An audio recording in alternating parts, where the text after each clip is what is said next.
जय श्री कृष्णा। श्रीमद् भगवद गीता अध्याय 5 श्लोक संख्या 7। योग युक्तो विश्रुतात्मा विजितात्मा जितेन्द्रियः सर्वभूतात्म भूतात्मा कुर्वन्नपि न लिप्यते।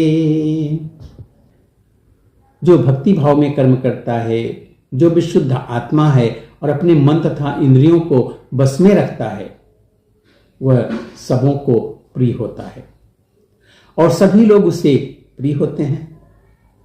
ऐसा व्यक्ति कर्म करता हुआ भी कभी कर्म बंधन में नहीं बंधता। ये श्लोक का अर्थ है। जो कृष्ण भावना मृत के कारण मुक्ति पथ पर हैं, वह प्रत्येक जीव को प्रिय होता है और प्रत्येक जीव उसके लिए प्यारा है।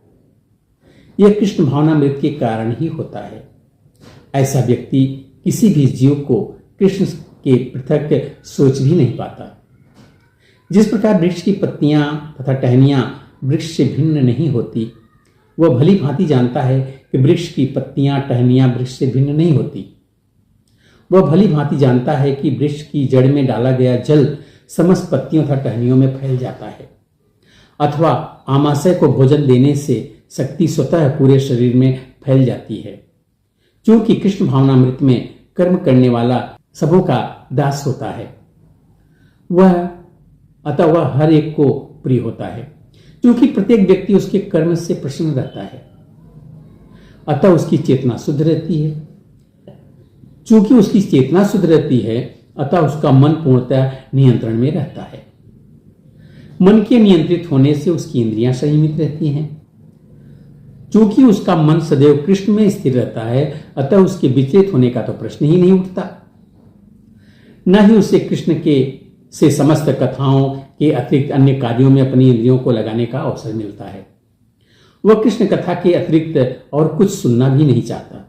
वह कृष्ण को अर्पित किया हुआ भोजन के अतिरिक्त अन्य कुछ खाना भी नहीं चाहता और न ही ऐसे किसी स्थान में जाने की इच्छा रखता है जहां कृष्ण संबंधी कार्य ना होता हो। अतः उसकी इंद्रियां बस में रहती हैं। ऐसा व्यक्ति जिसकी इंद्रियां संयमित हो, वह किसी के प्रति अपराध नहीं कर सकता। इस पर कोई यह प्रश्न करता है तो फिर अर्जुन अन्यों के प्रति युद्ध में आक्रामक क्यों था? क्या वह कृष्ण भावना भावित नहीं था?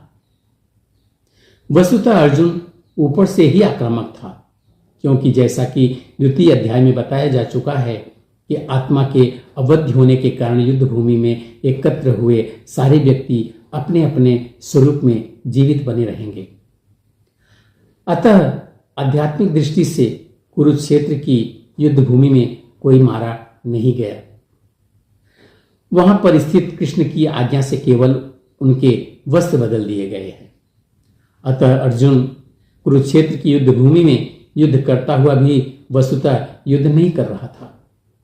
वह तो पूर्ण कृष्ण भावना में कृष्ण के आदेश का मात्र पालन कर रहा था। ऐसा व्यक्ति कभी भी कर्म बंधन में नहीं बंधता। मिलते हैं अगले वीडियो में एक और श्लोक के साथ। तब तक के लिए जय श्री कृष्ण।